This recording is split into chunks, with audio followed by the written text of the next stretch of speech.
Bom, tema novo na tela, suspensão e interrupção do contrato de trabalho. Veja, ao longo do curso do contrato de trabalho, por vezes, pode esse contrato sofrer alguns efeitos que causa a cessação temporária deste contrato de trabalho. Cessação quanto aos efeitos do contrato de trabalho. Então, ao longo desse período da existência do lapso temporal desse contrato por tempo determinado, ou tempo indeterminado, pode ser tempo determinado ou tempo indeterminado, tá? Ao longo da jornada desse contrato, do tempo desse contrato, da constância desse contrato, pode acontecer a cessação temporária das obrigações. Significa dizer que este contrato pode, em alguns momentos, ser suspenso ou interrompido por algum acontecimento, em regra, por parte do empregado. Como, por exemplo, quando o empregado falta, quando o empregado sai de férias, quando o empregado entra de licença maternidade, licença paternidade, licença para casamento, acidente do trabalho, dias para o vestibular, que mais? Quando ele ingressa em um projeto para estudar, onde o empregador banca um projeto para ele realizar o curso de aperfeiçoamento, quando ele vai realizar o serviço militar. Então, todas essas situações que acabam acontecendo ao longo desse contrato, vai fazer com que os efeitos possam ser temporariamente paralisados. Então, e onde nós vamos ter essa fundamentação, que é, claro, de extrema importância a leitura? Artigo 471 ao artigo A476. 471 ao artigo 476 da CLT. Então, começo dizendo o seguinte para vocês, falando sobre a suspensão do contrato de trabalho. A suspensão do contrato de trabalho é aquela ideia clássica, você que já estudou direito de trabalho, ou se você não estudou, está aqui pela primeira vez comigo. A suspensão do contrato suspende de forma total os efeitos do contrato de trabalho. O contrato deixa de surtir efeitos. Isso acontece quando o empregado não presta serviço,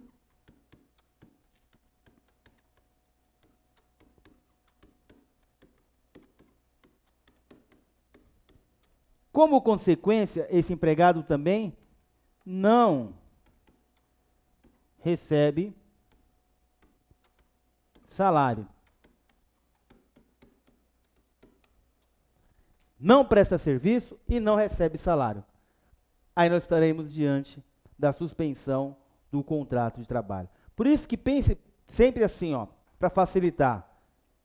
Suspensão sem serviço, suspensão sem salário. Está cheio de S aqui. Cheio de S. Então é sem serviço e sem salário. Quando você estiver diante de um caso concreto e você observar que não foi prestado o serviço e que, como consequência, ele não recebeu o salário, estaremos diante da suspensão do contrato de trabalho.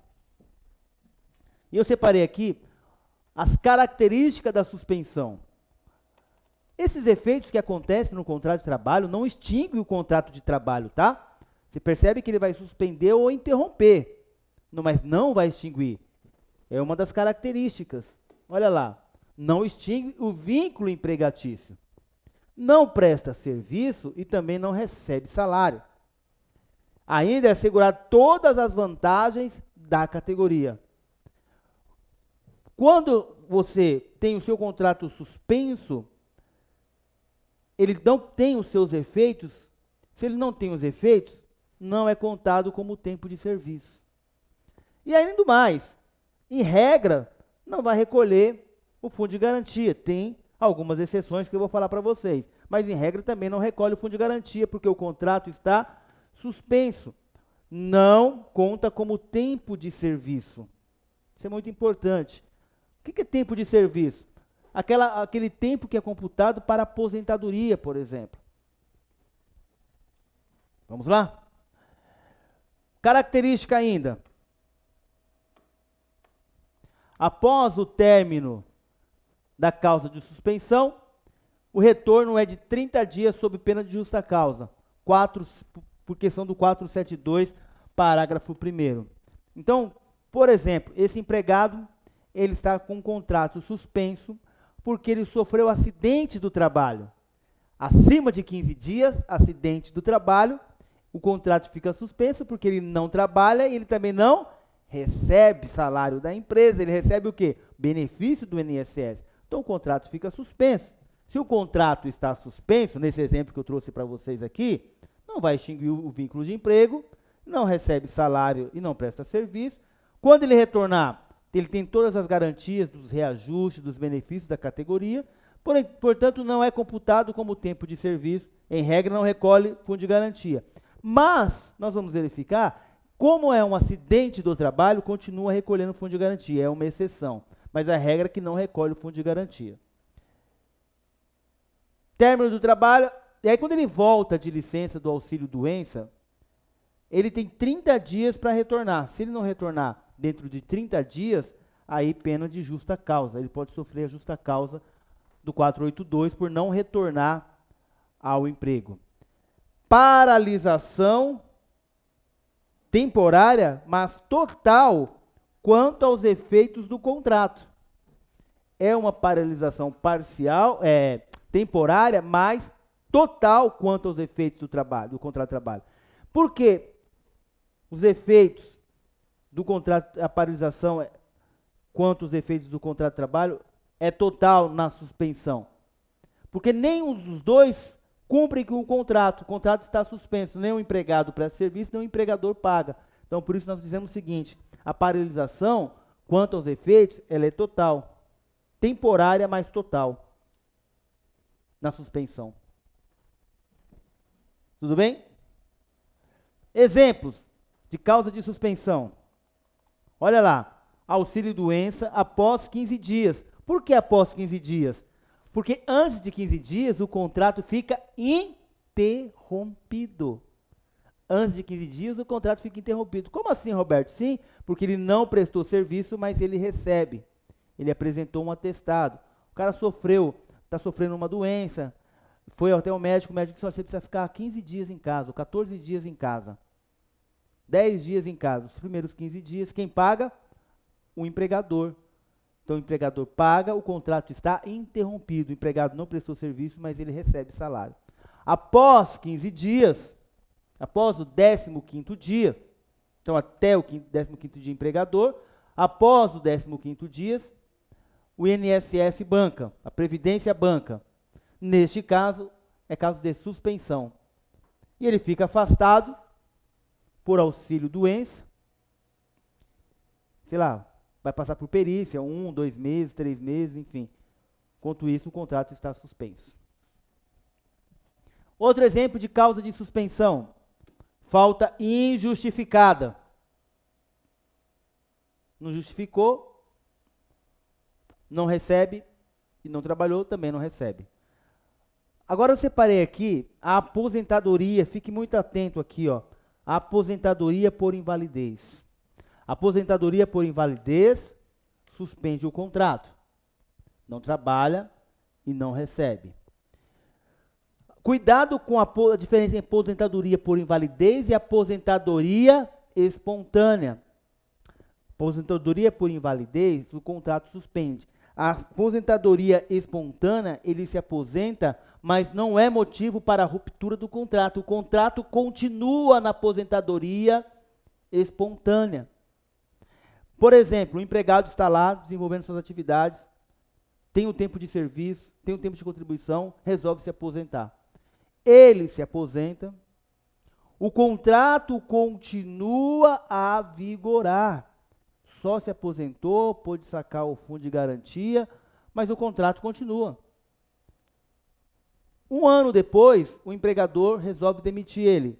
Vai pegar os 40% dos valores que teria lá no fundo de garantia, porque ele sacou uma parte, mas vamos imaginar o quanto ele teria 10 mil, ele sacou, mas teria 10 mil. Quando ele for dispensado, a um ano depois, 40% sobre esses 10 mil. E ainda vai receber aviso prévio, todos os valores. Porque a aposentadoria não rompe o contrato. A aposentadoria é espontânea. E a aposentadoria por invalidez? Quando ele se aposenta por invalidez, o contrato fica suspenso. E o STF entende o seguinte: não rompe o contrato e esse contrato vai se extinguir após 5 anos da aposentadoria por invalidez. Ele vai continuar passando por perícia dentro desses 5 anos para verificar se eles têm condições de voltar. Se ele não tiver condições de voltar, o contrato se encerra após esses 5 anos. E aí ele não vai receber, é claro, as verbas de indenização, como os 40%, enfim. Mas o contrato poderá ser extinto após 5 anos. Então fique atento aí à súmula 217 do STF e a OJ 361 da SDI 1. Beleza? Então essa questão da aposentadoria é muito interessante. Aconteceu um caso emblemático, um caso muito bacana de ser comentado. A empresa, o empregado acabou se aposentando voluntariamente. Foi lá, iniciou o processo de aposentadoria e se aposentou. E a empresa encerrou o contrato dele, você está aposentado, e ele continuou trabalhando lá na empresa. Aposentadão, pá, de boa, trabalhando na empresa. Passou 5 anos, ele estava sem o registro, porque ele estava sem aposentado, ele sai da empresa. Ingressa com ação contra a empresa. Teria ele direito a receber esses 5 anos? Ele já foi, na verdade, aposentado, já está aposentado, a empresa rompeu o contrato dele, fez o pagamento das verbas, bonitinho, como aposentadoria e tal, e continuou trabalhando. Não, o contrato não extinguiu. Princípio da continuação da relação de emprego. Ele ingressa com a ação e pleiteia ainda os 5 anos e as verbas que, do momento que ele foi demitido por aposentadoria, ele recebeu menos. Pode pleitear as verbas ainda lá atrás. Por quê? Porque ele não teve o seu contrato encerrado. Primazia da realidade, lembra? Os fatos são mais importantes do que meros documentos. Então, o contrato continuou. E é isso que os tribunais entendem, que o contrato continua mesmo na aposentadoria. Então, nesse caso que eu contei para vocês, a empresa teve ainda que sofrer essa ação e esse empregado pleiteando 5 anos e muita grana, porque o contrato não foi extinto. Ele continuou. Tudo bem? É caso de suspensão também, a suspensão disciplinar, quando o empregador aplica a sanção de suspensão lá do 482. Quais são a suspensão? As punições pelo jus variante, pelo poder de mando, poder disciplinador que o empregador tem. Advertir, suspender e até demitir por justo motivo. Na suspensão, na suspensão disciplinar, é motivo de suspensão do contrato de trabalho. Outro caso de suspensão é o caso de capacitação do 476A. O empregador pode, então, liberar o empregado para realizar um realizar capacitação profissional. Abre aí a sua CLT 476, dá uma lidinha rapidinha no 476A, só para a gente poder fechar esse assunto aqui. Outra regrinha também, caso de suspensão, eleição de direção, súmula 269, eu falei para vocês na aula retrasada, em algumas aulas passadas, na verdade, né? Que quando ele é eleito diretor da empresa e ele perder o requisito da subordinação,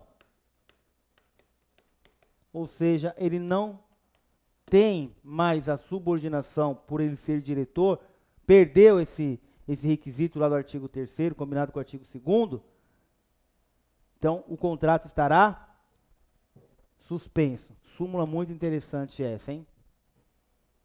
As licenças não remuneradas. O empregador concede licença não remunerada para o empregado. Também caso de suspensão. O dirigente sindical, ele foi eleito, se candidatou, foi eleito, então terá o seu contrato suspenso. A prisão do empregado, artigo 483, parágrafo 1º. Lembra que o empregado, ele poderá ser preso provisoriamente, temporariamente. Então ele não pode ser demitido por justa causa. O contrato dele fica suspenso. A justa causa é só com o trânsito em julgado. Nós vamos ver isso quando nós falarmos de motivos da justa causa, tá? Greve do artigo 7º da Lei 7783. O contrato, quando o empregado entra em greve, o contrato fica suspenso. Agora, cuidado, que pode ser que, em detrimento do acordo da negociação coletiva, transforme aqueles dias em interrupção, ou seja, ele não trabalha, mas recebeu. Porque quando ele está de greve, ele não está trabalhando, ele também não vai receber. Mas pode ser que na negociação, para eles retornarem ao trabalho, falem, olha, é o seguinte, aceitamos 5% de reajuste e os dias ficaram parados, deixa de ser suspensão do contrato, passa a ser interrupção. Ok, empregador? Ok. Como vai funcionar isso então? O empregado não trabalhou, mas ele irá receber os valores desses dias que até então a empresa pensava em descontar como suspensão, passa a ser a interrupção, ele volta a receber os valores. Atenção, 482K, porque veja, Roberto, se ele está suspenso, como ele pode praticar justa causa? Ele não está trabalhando, mas tem algumas justas causas que o empregado poderá praticar mesmo com o contrato suspenso. É o caso de lesão, ofensa, honra, lesão física do empregador. O empregado pode encontrar o empregador e xingar, ofender, querer brigar com o empregador fora da empresa. Ah, estou com o contrato suspenso mesmo, não tem efeitos, vou descer o rei no empregador. Não pode. Não pode, porque ele é o seu empregador dentro e fora da empresa. Outra coisa que ele pode praticar com o contrato suspenso, falta grave, porque o contrato ainda existe. Não foi rompido o contrato. Outra coisa, violação do segredo da empresa. Pode. Ele tem a fórmula da empresa, saiu da empresa, está com o contrato suspenso, ele revela a senha ou o produto. Então fique ligado lá no 482, porque algumas questões ele pode sim praticar com o contrato, mesmo com o contrato suspenso. Tudo bem? Eu coloquei 2 teminhas aqui, ó, para você memorizar isso aqui. Isso aqui você tem que memorizar. Muito, hein? Afastamento após 15 dias por doença comum ou acidente do trabalho, nos 6 primeiros meses é contado como efeito de férias. E no caso de acidentes devido, o recolhimento do fundo de garantia e a contagem do tempo de serviço nos termos do artigo 131, inciso 3º e 4º da CLT e artigo 28 do decreto 99.684/90. Significa dizer o seguinte: o afastamento após o 15º dia por doença comum. O que é doença comum, Roberto? É aquela doença que não tem relação com a empresa e nem uma doença laborativa. O cara tem um problema de coluna, mas não tem nada a ver com a empresa. Não tem nada a ver com o trabalho que ele desenvolve, é doença comum. Então, após 15 dias, por doença comum ou acidente do trabalho, entenda acidente do trabalho também como doença, os dois, pode ser doença laborativa, ou seja, ele está com problema de coluna e é em relação ao trabalho, foi por conta do trabalho. Então, doença comum ou acidente de trabalho, nos 6 primeiros meses é contado para efeito de férias. Então, significa dizer que se ele tiver afastado por doença comum ou acidente de trabalho, após 6 meses, ele perde as férias. Isso cai muito em prova. Após 6 meses da licença de doença comum ou doença laborativa ou acidente de trabalho, após 6 meses de afastamento, ele perde o direito de férias. E nos casos de doença, casos de acidente do trabalho é devido o recolhimento do fundo de garantia. Então, está afastado por acidente de trabalho ou doença laborativa, continua recolhendo no fundo de garantia e tem a contagem do tempo de serviço também. Embora o contrato esteja suspenso, ele não está trabalhando nem recebendo, ele está recebendo do INSS. Mas continua a empresa depositando o fundo de garantia. Continua a contagem do tempo de serviço. Então, há uma discussão aí sobre se o contrato fica interrompido ou suspenso. Para nós aqui, o contrato está suspenso. Ele não está trabalhando e nem recebendo salário. apenas o depósito de fundo de garantia e contado o tempo de serviço. Então, faça a leitura do artigo 131 da CLT e o decreto 28 da lei 99684 de 90. Beleza? Outra dica aqui, serviço militar obrigatório é contado como tempo de serviço. Então, a pessoa está trabalhando lá e é convocado para prestar serviço militar. Então, é contado como tempo de serviço. E também tem o recolhimento do fundo de garantia. Acidente de trabalho, então, e o afastamento por prestar serviço militar continua recolhendo o fundo de garantia. E ainda, o período anterior à prestação de serviço militar para efeito de férias. Então, todo o período antes da prestação de serviço é contado como tempo de férias. Tudo bem? Parágrafo 4º, artigo 4º, desculpe, parágrafo único, mais o artigo 132 da CLT. Fechou? E ainda o artigo 28 do decreto 99684 de 90. Isso aqui é muito, gente, mas muito importante para a gente não poder perder nada na prova. Nada, nada, nada, nada. Deixando aí na tela para vocês, porque esse assunto, se você fazer uma pesquisa, é um assunto que cai demais, cai muito na prova que você pretende executar. E eu tenho certeza que se cair esse tema, você vai detonar e não vai dar moleza para o examinador. Tudo bem? Podemos continuar aqui? Então, vem comigo. Vamos falar de interrupção do contrato de trabalho. Nós vamos falar da interrupção no nosso próximo bloco. Eu já volto, interrupção. Aí a gente fecha esses dois temas, suspensão e interrupção do contrato. Tchau, tchau.